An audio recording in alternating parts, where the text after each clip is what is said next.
Hare Rama Rama Hare Hare, Hare Krishna Hare Krishna। Hi everyone, আজকে রোববার, এখন বাজে 3টে। আজকে ইচ্ছে হয়েছিল না যে ব্লগটা শ্যুট করি, কারণ অনেক দিন আপনাদের সাথে কমিউনিকেট করা হয় না ডিরেক্টলি। তো আজ আমার ইচ্ছে ছিল যে একটু আপনাদের সাথে কনভারসেশন করব। বাট আজকে এখানে একটা জগন্নাথ দেবের একটা উৎসব হয়, তো সেখানে ইনভিটেশন কার্ডটা অনেক দিন আগেই এসেছিল, বাট আমি যাইনি, মা বাবা গিয়েছিল, ওখান থেকে আমার জন্য প্রসাদ নিয়ে এসেছে।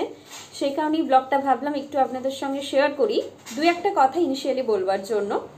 যাওয়ার সময় ওরা আমাকে যাওয়ার কথা বলেছিল, বাট অ্যাজ ইট ইজ আমি আগেই বলেছি যে ভয় পেয়ে কোনো মন্দিরে যাওয়া এটাকে আমি একেবারেই পছন্দ করি না, আগেও কখনোই করতাম না।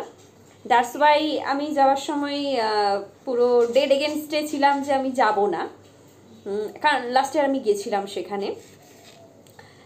তো তখন আমি জানতাম না যে বাড়ি বয়ে প্রসাদটা আমার জন্য আসবে। জগন্নাথ দেবের ভক্ত নেই এরকম মেবি হয়তো নেই কেউ সেরকম।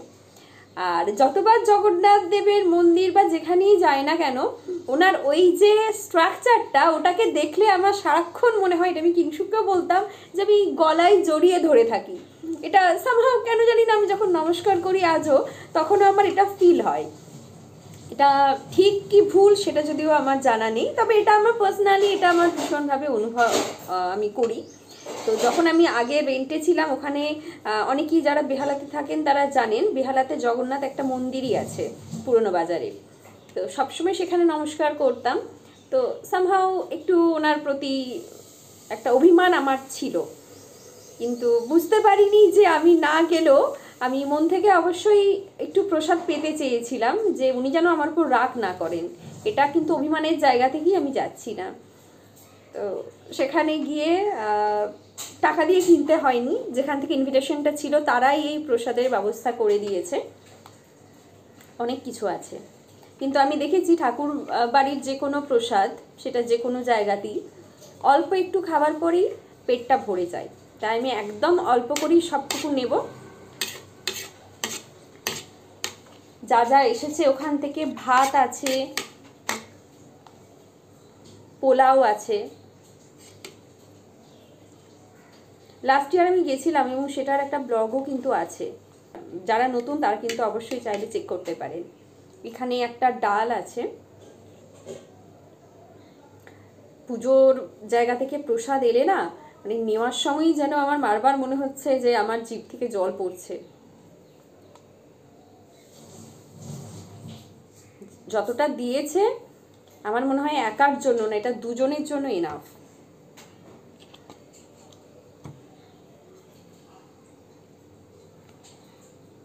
একটা এঁচোড়ের সবজি, দেখে তো দুর্দান্ত লাগছে।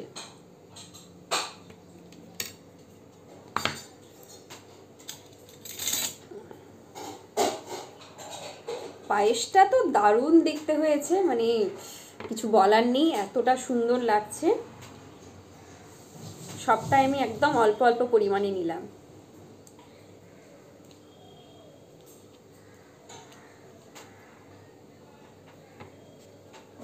আর চাটনি।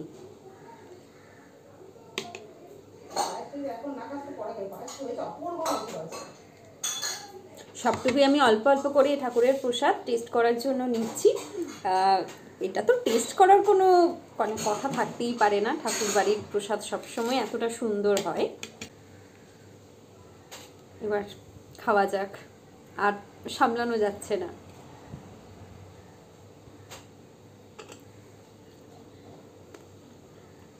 দারুণ, কোনো কিছু বলারই থাকতে পারে না।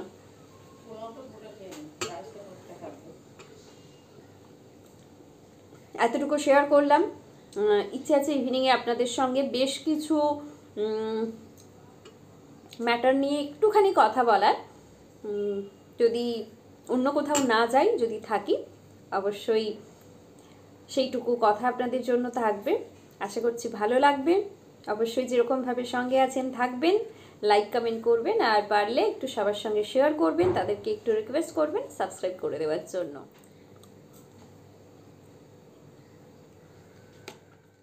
Hare Krishna, Krishna Krishna, Hare Hare, Hare Rama, Hare Rama, Rama Rama, Hare Hare, Hare Rama, Rama Rama, Hare Hare, Hare Krishna, Hare Krishna,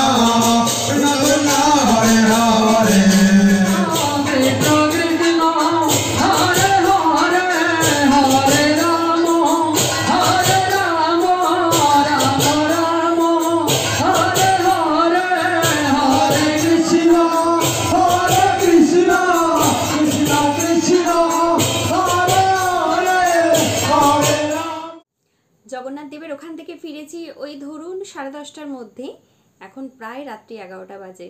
শুধু ছোট্ট দু একটা কথা বলবার জন্যই আজকের যেহেতু শ্যুটটা শুরু করেছিলাম, তো সেটুকু না বললেই নয়। কারণ লাস্ট ব্লগে আপনারা যেটা দেখেছিলেন আমাদের গ্রামের বাড়িতে একটা দোলের পুজোর দিনে একটা রিচুয়ালস দেখানো হয়েছিল, যে একটা মানে পাঁঠা বলির যে নিয়ম আছে সেই অনুযায়ী যেটা আপনাদের দেখানো হয়েছিল, সেখানে কোনো ভয়েস ওভারে কোনো কথা আমি বলিনি। কারণ ওই ব্লগটা আমার শ্যুট করতেও, শ্যুট যদিও কমপ্লিটলি আমি করিনি, তবে ওই ব্লগটা এডিট করতে আমি যতটা আনন্দ পেয়েছি, মানে এডিট করার সময় আমি প্রচণ্ড হেসেছিলাম। অনেকেরই ভালো লেগেছে, সেই কারণে ব্লগটা এত হাসি মজার একটা ব্লগ ছিল।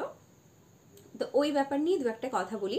জেনারেলি আপনারা অনেকেই জানেন চৈত্র মাসে শিবের গাজন অনেক জায়গাতেই হয়, কিন্তু আমাদের যে গাজনের কথা আমি বলেছি, আমাদের যিনি ঠাকুরের পুজো দেখেন ওটা কিন্তু আমাদের ধর্মরাজ বাবা বাঁকুড়া রায়ের। তো ওটা last 2000 if I am not wrong, আর 9 কি 10-এ আমাদের একবার গাজন হয়েছিল। তো তখন আমার দাদু ঠাকুমা বেঁচে ছিলেন, ওনাদের মুখেই শুনেছিলাম দাদুর খুব ছোট বয়সে তখন একবার হয়েছিল গাজন। তারপরে 67 ইয়ার্স পরে গাজন হয়েছিল 2009 কি 10, আমার এক্স্যাক্টলি ইয়ারটা এখন মনে নেই। তো তারপরে 2024 সালে মানে এক স্টেপ জাস্ট ফেলা হয়েছে, যেহেতু নতুন করে মন্দিরটার মানে রেনোভেশন হয়েছে, সেই কারণে অভিষেকের পুজো ছিল, বাট অভিষেকের পুজোতে আমরা যেতে পারিনি, কারণ তখন সবে ও মারা গেছে। তো ওই কারণে আমরা আর কেউ যাইনি, তখন বাবা একাই গিয়েছিল। তো তারপরে যা যা পুজো আচ্চা ছিল আপনাদের সঙ্গে তো সবটাই শেয়ার করেছি আমি, সবটাই আপনারা সবটাই জানেন। কিন্তু আমাদের যেটা এই গাজনের নিয়ম অনুযায়ী প্রথমে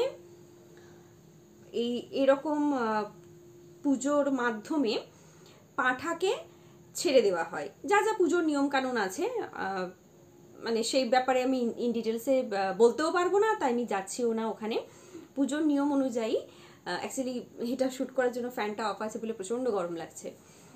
তো ওই নিয়ম কানুন করে পাঁঠাটাকে ছেড়ে দেওয়া হয়, এবং ছেড়ে দেওয়া মানে গলাতে কোনো দড়ি টড়ি কিচ্ছু থাকবে না, ও নিজের মতো ঘুরে বেড়াবে, খাবে, যা মানে যেভাবে যা হয় ঠাকুরের পাঁঠা ছেড়ে দেওয়ার পরে। সেই পাঁঠা যদি আবার ফিরে আসে, মানে মন্দির চত্বরে বড় হওয়ার পরে হয়তো একটা সময় থাকবে হয়তো পার্টিকুলার, সেটা আমি ঠিক বলতে পারছি না। তো সেটা যদি ফিরে আসে, তার মানে আমাদের ধর্মরাজের ইচ্ছে হয়েছে আরেকবার গাজনের অনুষ্ঠান হবে এখানে। আমাদের গাজন মানে কিন্তু আমাদের ধর্মরাজ বাবা বাঁকুড়া রায়ের বিয়ের ইচ্ছে। ওনার স্ত্রীদের নাম হচ্ছে কামিনী। অলরেডি 3বার গাজন হয়েছে, মানে 3টে কামিনী মা আছেন। তো এটা আবার 4th টাইম একটা চান্স নেওয়া হয়েছে। যদি বাবা চান, বাবার যদি ইচ্ছে হয় আবার বিয়ে করবেন, তাহলে অবশ্যই সেটা সামনের নিশ্চয়ই 2-2.5 বছরের মধ্যেই হবে, আশা করা যায়। এটাই ছিল রিচুয়ালস। যখন 2009-10-এ এরকম পাঁঠা পুজো করে ছাড়া হয়েছিল, এটা বলতে ভীষণভাবে গর্ব লাগছে। সেই দিনও কিন্তু আমার দাদু, মানে আমার দাদুর নামে সংকল্প হয়েছিল কারণ সেই দিনও একই জিনিস, পুরো পাড়ার লোকজনের খাওয়া হয়ে গেছে। আমার দাদু হঠাৎ করে মন্দিরে গেছে প্রণাম করার জন্য, তখন এরকম জিজ্ঞেস করেছিল যে কেউ কি না খেয়ে আছে। আমার দাদু সেদিন না খেয়েছিলেন, তো ওই কারণে দাদুর নামে সংকল্প হয়েছিল। আর এবারও ঠিক সেই রকমভাবেই হয়েছে। এবারও দোলের পুজোর দিনে জেনারেলি আমার বাবা একেবারে মানে নির্জলা থাকে, তো ওই রকমভাবেই একটা জেঠুকে, আমাদের যিনি সব থেকে আমাদের পাড়ার বড় একজন জেঠু আছেন, উনি সেই মুহূর্তে জাস্ট মুড়িটুকু মুখে তুলেছেন, ওনার কাছে খবর গেছে যে এরকম সংকল্পে বসার জন্য পাড়ার কমিটিরা ডিসাইড করেছে। তো তখন একই রকমভাবে উনিও বলেন যে আমার তো জাস্ট খাওয়া হয়ে গেছে। তো একইভাবেই বাবা যখন পুজো নিয়ে গেছে, তখন ওই জেঠুই আদেশ দিয়েছে বাবাকে যে তুই তোর নামে সংকল্প হোক। তো এটা বলতে ভীষণভাবে গর্ব লাগছে, ভীষণভাবে আনন্দ অনুভব হচ্ছে। আমার এখনকার আনন্দগুলো হয়ে গেছে সবার মাঝখানে থেকে, সবার যে আনন্দটা সেটাই নিজের মধ্যে নিয়ে নেওয়া, নিজে সেখান থেকে রিল্যাক্স হয়ে যাওয়া। অ্যাকচুয়ালি এতটুকুই আপনাদের সঙ্গে আমার শেয়ার করার ছিল। এটা যেহেতু প্রসিডিওরটা একেবারেই অন্য, তো যদি সবটা ঠিক থাকে তাহলে বাবা যদি চান আমি বাবার মন্দিরে যাই, তাহলে গাজন হলে অবশ্যই আপনাদের সঙ্গে আমি আশা করছি মেন জিনিসগুলো শেয়ার করতে পারবো। তো চলুন আজকের জন্য এতটুকুই থাক। সবাই সুস্থ থাকবেন, ভালো থাকবেন অবশ্যই। Good night.